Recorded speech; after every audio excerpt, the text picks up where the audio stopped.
ស្វាគមន៍មកកាន់ការឲ្យតម្រុយឆ្នោតយួនលេខល្អច្បាស់របស់ Channel Team ឆ្នោតថ្ងៃនេះ Admin មានលេខល្អៗសម្រាប់ចែកជូនដល់ពុកម៉ែបងប្អូនយកទៅផ្សងសំណាងសម្រាប់ឆ្នោតយួនថ្ងៃទី20ខែមីនាឆ្នាំ2026មុននឹងឈានដល់ការឲ្យតម្រុយឆ្នោតនាងខ្ញុំសូមចិត្តពុកម៉ែបងប្អូនមេត្តាជួយ Like Subscribe Comment និងដាក់សញ្ញាកណ្ដឹងឲ្យ Admin ម្នាក់មួយផងដើម្បីជាការលើកទឹកចិត្តក៏ដូចជាដើម្បីតាមដានវីដេអូតម្រុយឆ្នោតថ្មីៗផងដែរឥឡូវកុំឲ្យខាតពេលយូរតោះយើងទៅតាមដានតម្រុយឆ្នោតយួនទាំងអស់គ្នាចំពោះឆ្នោត2លេខគឺមានលេខ45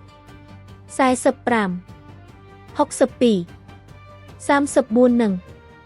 27សម្រាប់ ABCD ចំពោះឆ្នោត3លេខគឺមានលេខ521គុណ354គុណនិង352គុណសម្រាប់លេខអូខ្ទងគឺមាន20និង60សម្រាប់លេខអូចាសឥឡូវនេះវីដេអូតម្រុយឆ្នោតរបស់ Admin គឺបានដល់ទីបញ្ចប់ហើយនាងខ្ញុំសូមជូនពរពុកម៉ែបងប្អូនដែលបានយកតម្រុយឆ្នោត Admin យកទៅផ្សងសំណាងជូនពរឲ្យហេងៗគ្រប់គ្នាចាក់ត្រូវគ្រប់គ្នាជម្រាបលាជួបគ្នាថ្ងៃស្អែកបន្តទៀត